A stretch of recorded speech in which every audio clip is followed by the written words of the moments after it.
On the telephone line, I roll out the red carpet and welcome in NBA legend and Hall of Famer, the great Rick Barry. Rick, Brian C., thank you so much for being with me on KMET Radio. Well, happy to be here, and I wish you and your listeners a happy, healthy new year. Hopefully this will be a great one. It's the year of perfect vision, 2020.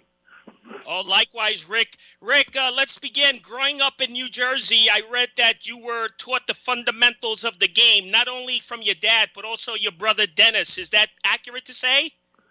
Yeah, without question. My father was a semi-pro player and coach, and he was all about the fundamentals of the game. And I had an older brother, Dennis, and everything that he did, I wanted to do. And when he was 9, he decided he wanted to get interested in basketball. And so that's when I started, about 5 years old, taking an interest in the game and trying to learn it from my dad, as who I said was a strict fundamentalist. And I think that's critical in life, actually, that anything you try to do, even let's take the world of memorabilia, you have to learn about what memorabilia is about. You have to learn all of the intricacies of it, all the fine details, all the fundamentals of it. And that's the foundation that you put down. And then you can build on that. But you have to have the foundation in order to go ahead and build the tall skyscraper. If you don't have the foundation and understand the basic principles and concepts of what it is you're trying to do, you'll never be as good as you should be. No question, Rick, and I want to ask you about memorabilia, but I want to begin early in your career. I want to ask you, Rick, next to your dad, the second biggest influence in your career would be Coach Hale. Is that accurate to say? Under Hale, you became an instant phenom, right? Well, yeah, as far as coaching goes, yeah, I'd say, it would be my father and my brother, and then it would be Bruce Hale, who had the biggest impact on me, mainly because I got a chance to basically be in the minor leagues for 4 years. At the University of Miami, we played man-to-man defense. We played up-tempo. In fact, in my senior year, we set an NCAA record. This is with no three-point shot. Just think about this. We averaged almost 99 points a game with no three-point shot in college. Unbelievable. And you accepted a scholarship to the University of Miami in '64. How did your years in Miami help develop you as a player? I mean, you were definitely a master at the fast break. That was definitely taught at the University of Miami, right? Yeah, actually it was 61 when I graduated from high school. I went to the University of Miami, stayed there till 65. But, we played up-tempo. We pushed the ball, and I had a lot of great players, a lot of players from the state of Indiana, Hoosier territory, which is like an underground railroad. They had so many guys from so many different cities in Indiana that were teammates of mine, and some great, great shooters, Junior G, Rick Jones, Wayne Beckner, guys who could fill it up. John Dampier, who was a cousin of Louis Dampier, probably the best long-distance jump shooter I'd ever seen until recently, when you saw guys like Steph Curry and other players. But, yeah, it's a matter of having teammates. I mean, you don't win in basketball if you don't have teammates who can play. Yeah, no question. Now, in '65, Rick, your career with San Francisco Warriors, you were selected number 1 draft pick. Do you remember that year? Can you take us back to that year? How were you greeted by the Warrior team on your first visit to the club? Well, I was actually someplace where I was getting some type of an award up in New Jersey, doing something. They didn't fly out. They didn't have a big show like they have now, where the first-round draft picks are there and it's on television and all. I mean, the league was a different world back then, totally different world. And I just got a phone call and, said that the Warriors had picked me, and then it was a matter of sitting down negotiating. Didn't have an agent. They offered me $12,500 without a guaranteed contract. I have to make the team. They forgot 3 zeros is what they did. It was a different world. I mean, it really was. It wasn't like it was any really big deal. Then I went out there. When I was the first, in the first round, they had 2. This is the first time ever in the history of the game they ever did it, where they took the 2 worst teams, and it was the Knicks in the East and the Warriors in the West. They flipped the coin. The winner got to pick first and fourth. The loser second and third. The Knicks won. They picked Bill Bradley first and Dave Stallworth from Wichita State fourth. And then the Warriors got second and third. And from everything that I hear from people, they actually said Fred Hetzel's name before mine and picked him second and me third. But a lot of people say I was the second pick in the draft. But from what I heard, that but it didn't matter because it was second and third. But if they already had 1 pick, it would have been interesting to see if they had gone with Fred or whether they would have taken me. And so that was, that's kind of, what happened, and it wasn't a big deal. And I went out and I sold season tickets before the season to try to make some money. Oh, you did? Yeah. Then now in 1965, you were averaging almost 26 points a game, and you were Rookie of the Year. How was it feeling, receiving that award? Well, that award is actually kind of inconsequential when you think about it. Actually, I made first team All-Pro. I mean, the Rookie of the Year it's nice to be the Rookie of the Year, obviously, in the sport that you're playing, but I also was first team All-Pro as a rookie, which doesn't happen very often. Right, which is rare, big time. Yep. But and then in 66-67, you led the league in scoring with 35.6 points. I mean, better than Robertson. So, I mean, you were definitely an instant phenom. Well, the thing is actually the one was better than Wilt Chamberlain. Wilt decided that maybe he wasn't going to shoot the ball as much that year because if Wilt wanted to win the scoring title, he probably could have done it. Yeah, so he was a phenomenal player, obviously averaging 50 points a game in one season, which is just beyond my comprehension that anybody could do that for an 82-game schedule.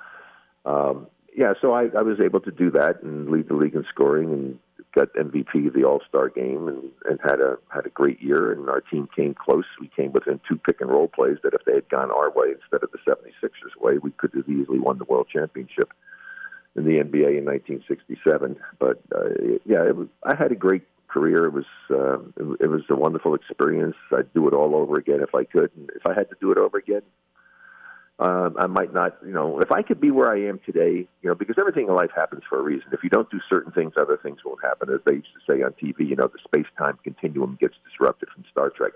And the thing is that if I could be where I am today, have met the people I have the wife that I have, the great new son that I have, and still have been able to just have that all happen by staying in the NBA, I probably would have stayed in the NBA. Yeah, and I was reading your statistics, Rick. There are playoff records in which you matched the great Chamberlain. Did you have a relationship with Wilt?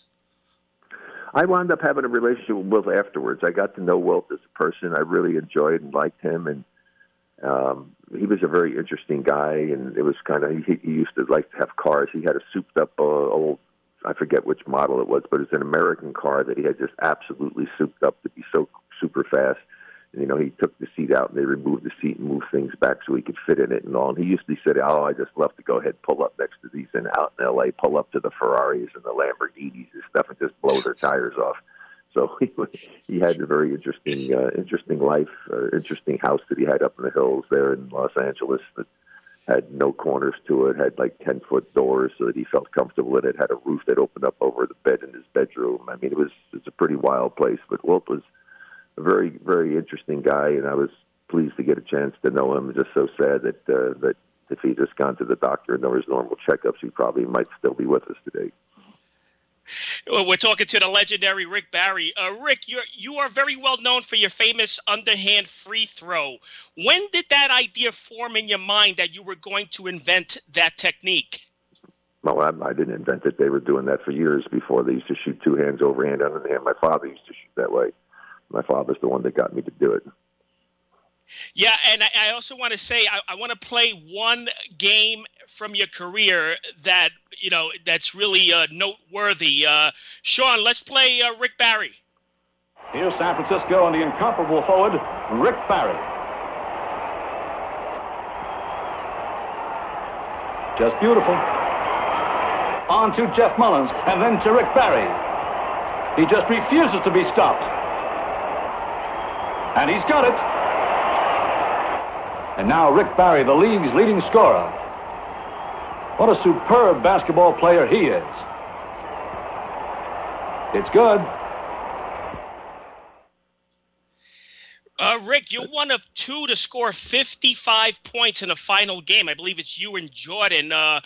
What is your recollection of that game? Well, it's actually one of the worst games I ever had in my life shooting free throws. I was playing with an ankle that had to get shot up before the game, and at halftime I had a badly sprained ankle that I got in the series against St. Louis, and I managed to score that many points, and I missed, I think, 7 free throws in that game or some crazy thing, the most I've ever missed any game in my life. And, had I just had a really normal free throw shooting thing, I would have had the record for the most points scored.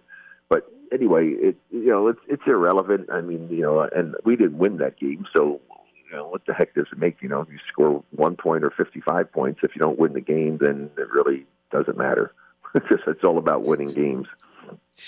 Yeah, now I read, Rick, that you wore 24 because you were a Willie Mays fan. Is that accurate? Yeah, Willie was my hero. I wanted to be a baseball player. I was a much better baseball player in high school than I was a basketball player. I was an all-state player, but I just didn't. The game was too slow for me. I'm an A-type personality, and I just enjoyed basketball more and had a experience where the JV coach wouldn't let me play when I didn't pitch because I was a good pitcher as well. But I was batting .500 better than anybody on the team, and I said, "This is crazy." I said, "I can play any position I want to play." And the next game I pitched, I go 1 for 2. I don't play the next game. Don't start the next game, on the field. So I said, "That's it. I'm done." So I left and focused on trying to, get my basketball skills honed, and it worked out pretty good for me. And then the next 2 years, I played varsity baseball and made All-State both years. Man, that's phenomenal. I mean, if I may ask you also about that famous Rick Barry versus Sobers confrontation, is it true or a myth that since your team did not have your back, you were not going to score? You're reading from something, okay? You're reading some stupid writer who wrote that they didn't. It's such bullshit. That's so wrong. It's so wrong. It's just ridiculous. Don't believe everything that you read, okay? No, now, Rick, I also saw it on YouTube. I looked at the that tape on YouTube, and I don't know. That's why I want to ask you. Can you tell us about that confrontation? It's no big deal. It's just the thing. We got into a situation. There was a fight. That was it. Doing everything. And some writer. That's such bull. I'm so tired of listening to stuff and people talking about stuff that they have no idea what went on. And it's just speculation on their part. And, I've had too much of that in my life. Not even worth giving a discussion about it because it's wrong. All right. Now, you're considered one of the top 50th players of all time. That's such a great achievement. What do you say comparing yourself to like Kobe Bryant? Because in our hobby, Rick, if I was going to put your rookie card and Kobe Bryant's rookie card together, your rookie card has sold in the $4,500 range, whereas Kobe's rookie card is only sold in the $1,500 range. So that tells me that you're still a fascinating figure amongst collectors in this hobby. Yeah, well, that's interesting. I don't really know that, I don't know that those details that you just brought up. That's kind of interesting to hear that. The interesting thing is that my rookie card actually isn't even from my rookie year because in my rookie year they didn't have cards. Right, and I wanted to ask you because your rookie card, Topps created it in 1970, 71. It's not really your rookie year. Right, it was when I played with the Nets, and that's it. That's my rookie card. It's actually the first card ever done of me, so I don't know why they call it a rookie card. It's the first collectible card that was ever done of me, and it was when I was with the New York Nets. So that's kind of interesting how how that plays itself out. So yeah, the memorabilia world is a very interesting world. I actually have some stuff here that'll probably eventually become some nice collectible things. I mean, about our Ball of Fame that I do with Michael Dax and Tiny Archibald, my partners. We do these incredible balls that are licensed products from the NBA, a special size ball that we do that are really great, that have pictures and stats on it that nobody else can really do. And we got it in football as well. It's a pretty cool product. Everybody who sees it goes crazy. The players go nuts. They use it to raise a lot of money for some of the charities they're involved with. But it's a very unique product that people can check it out at balloffame.net. Now, I was going to ask you, Rick, what do you think about this memorabilia craze? Because in the past, you've been an autograph signer in some of these big conventions. Are you still out there signing autographs for collectors? Yeah, I still do that, and obviously, Panini does a lot of stuff out there, and then we now do some things. And as I say, I've gotten into it also with our collectible memorabilia balls that we have that are licensed products for football and for basketball. We do other stuff as well. That's pretty cool. We make things up for gifts and stuff for people in soccer and softball and baseball, and it's a fun business. In fact, I'm getting ready to actually go out to. When am I going? I'm going a week after the 14th or 15th. We're going out for the licensing show out in Las Vegas. Oh, you are. And so, can you mention that date again? I think the show itself it's for all of the people who do things for licensed products for sports and everything else. Like there's just a million things out there. I've gone for the last number of years since I've gotten involved with the Ball of Fame company, and so we'll be out there. I think the show goes starts on I think it goes like the 15th, 16th, 17th of January. All right. Now, is there a website that our audience can go to, Rick? Well, the website for my company is it's balloffame.net. I'm trying to make sure I get that right so that everybody understands and knows it. And they can go on there and they can check some of the things that we have. We already have stuff that's signed by people that we sell, and we have other things that people can just buy. So they can check that out, and it's balloffame.net, BALLOFFAME.net. Now, all the items that you carry, Rick, your organization carries, everything comes with a certificate of authenticity? Michael, my partner is the one that has all the stuff there. Yeah, he has something there. We were the ones that got the balls signed by people, so I'm sure that he provides all of that. I don't get involved in the daily operation of things, but they can ask or get the number and call and talk to Michael, and Michael could give them all the details. But yeah, of course, obviously, if we have something signed by people, we've got to have that stuff that's authenticated. And then the nice thing about it is with our stuff with the balls is that today, have you seen some of the signatures of some of the athletes today? It's worse than a doctor's signature on a prescription. You have no idea who in the world it is. At least this way, when it's signed and authenticated, at least you've got a picture there of him on there, and you know exactly who it is. Because if you just see an autograph on a ball, I defy you to figure out who it is for most of these guys. Yeah, I mean, some of these signatures, ridiculous. You can't even read their names. I mean, you don't even know, you have it displayed on your wall. I don't even know who some of these players are. So it's very important, when you're signing these signatures to make it very clear for collectors to read. That's what I'm saying. You get a signature on a ball, and you don't have any idea who it is. At least on our ball, you know who it is because we've got pictures of them on it. We've got stats on it, and it's all there, and you know who it is because you can't read their name. I mean, it's crazy. It really is. Yeah, and one of the things I like about your signatures, Rick, on your, when you sign an item is that your signature is very clear to read, which is very, very important, not only for the sale of the product, but also for the fan. Yeah, well, I always taken pride in doing it. I actually have terrible handwriting. It was one of the worst subjects I had when I went to parochial school, and they had a penmanship grade. Who cares about what your penmanship is to get a grade for it? I mean, my heavens.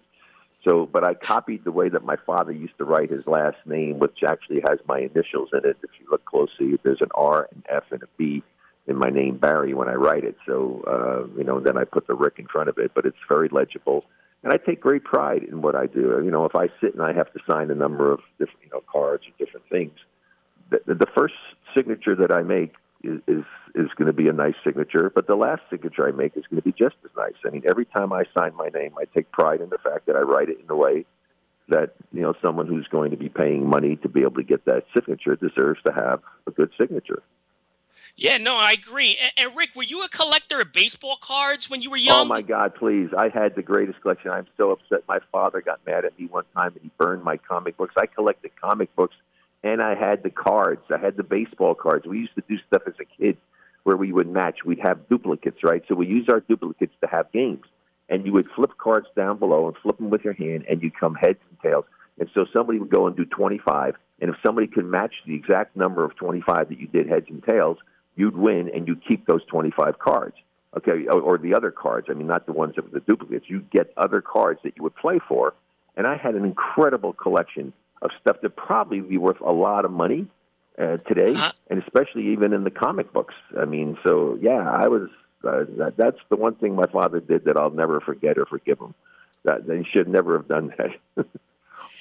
So who was your favorite? Like, what comic books did you collect? You collected everything: Superman, Batman, Marvel, DC? Yeah, I collected all of those. Yeah, I remember getting things like the Blackhawks. You remember the Blackhawks?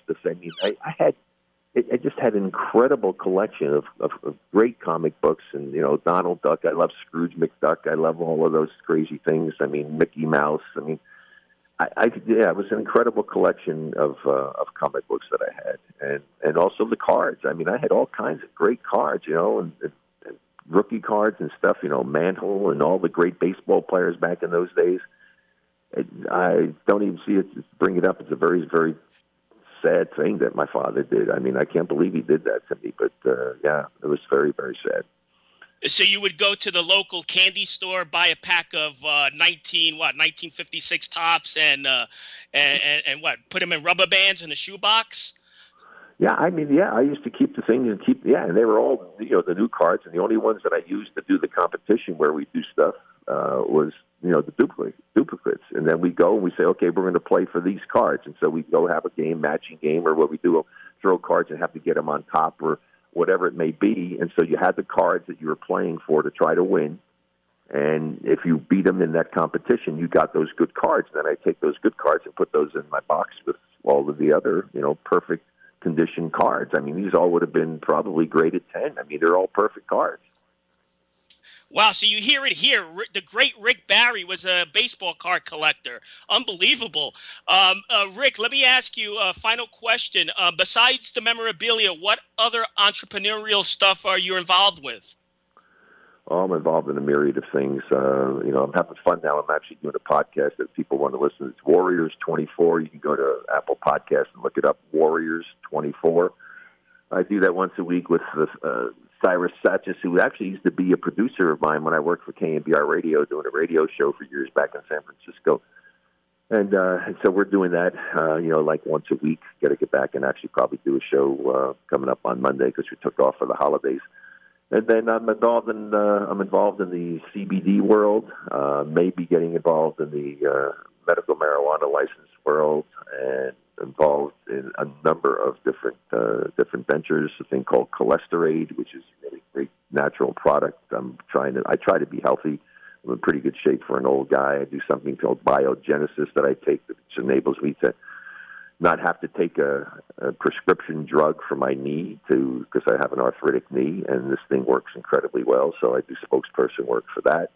I'm getting involved with another company called NBank, and I just do a lot of different business stuff. It's a lot of fun. I enjoy the entrepreneurial aspect of life, and I majored in marketing when I was in college, and I'm trying to do some of that marketing with various products that I have. A place called Julia Life Centers you'll hear more about, that's doing some amazing things to try to keep people feeling good and keeping them healthy, and that's starting off down in Florida and in Orlando, and we're going to keep expanding with that. So, a lot of really fun stuff that I'm involved with. Yeah, you speak about physique. I look at some of your early photographs, late 60s, early 70s. Boy, I mean, you were cut. You had such a great physique. It's interesting that you bring that up because I looked at it too. I never did it. I never lifted a weight until Nautilus came out in my last year in the NBA in 1979, 1980 when Nautilus came out. And I mean, It was unbelievable. The only thing I ever did in the summer when I did something, I was running the sheep's foot roller, which is a big tractor that you have with the big tracks on it, and then pulls these things called sheep's foot rollers, which pack down dirt on road jobs. And I did that in the summertime, and I used to just do push-ups. When I'd wait for the dirt to come in, I'd go down and I'd do push-ups, laying down on the top of the track and just do some push-ups. That's all I did. I did not lift weights at all. And I looked at myself and said, yeah, actually, I was pretty cut for a guy that never lifted any weights. And God! I mean, here's an example, Rick. Your 2019 Prism basketball card is called Prism, Prizm basketball card. There is a picture of you holding the basketball, and I can see your biceps. It is outrageous. Yeah, no, I had pretty good, cut arms and stuff like that. And, if I was playing today, I'd be so much bigger and stronger and faster and quicker. I mean, the sophistication and the training they have for sports today is incredible. That the guys that I played with, so many great players, Chamberlain and Russell and West and Baylor and all those guys and Frazier and Monroe, we'd all be better because we didn't have all of the sophistication that these players today have. Strength coach, agility coach, drink before, drink stuff afterwards. I mean, it's dietitians. I mean, it's unbelievable how lucky these guys are to have all of this knowledge available to them to be able to maximize their full potential. Oh, it's ridiculous. And don't get me started about the how much these players are making, huh? We don't even Well, want to if I get was into 30 that, years right? old today, Compared if to I the was old 30 years old timers. today, I'd have a five-year contract worth $200+ million, which is hard for me to even imagine. I mean, I can't even fathom that. I mean, that would be amazing. These guys are so lucky to have the kind of money that they have, and they owe that all to David Stern, God rest his soul, who's the former commissioner that we just lost this past week. Yep. If it wasn't for David and his vision of taking the sport to where it is right now on an international basis and bringing in the kind of dollars that are part of the game today, if it weren't for him, none of these guys would be multimillionaires. Right. And, if these guys are making $200 million, I mean, if Rick Barry is playing today, you'd be worth about $300 million. Yeah, well, the thing is, I'm very happy to have had the life that I had. I mean, it's a different world. I mean, as I say, I never heard the word million in my contract negotiations, and there's guys sitting on the bench that don't even play that make more money in one season than I made in all 15 years that I played. So it's a crazy situation that exists today, but I still was very grateful that I had the opportunity to have the life that I had. Well, Rick, I have 1 minute left. So listen, I appreciate your time. I appreciate your kindness coming on, and, best of luck to you. Well, thank you very much, and all the best to the people out there. Just be very careful with what you're doing, but check out, please, balloffame.net. You'll see some really interesting stuff there that I think you'll be very excited about having, and I know that the players who have seen it and the people who have actually seen this in person are very impressed with the products that we have. Thanks so much, Rick. Alrighty. Take care of yourself. Take care. Bye-bye. That was the one and only Rick Barry. And as one of the top 10 forwards of all time. Until next week, happy collecting to all.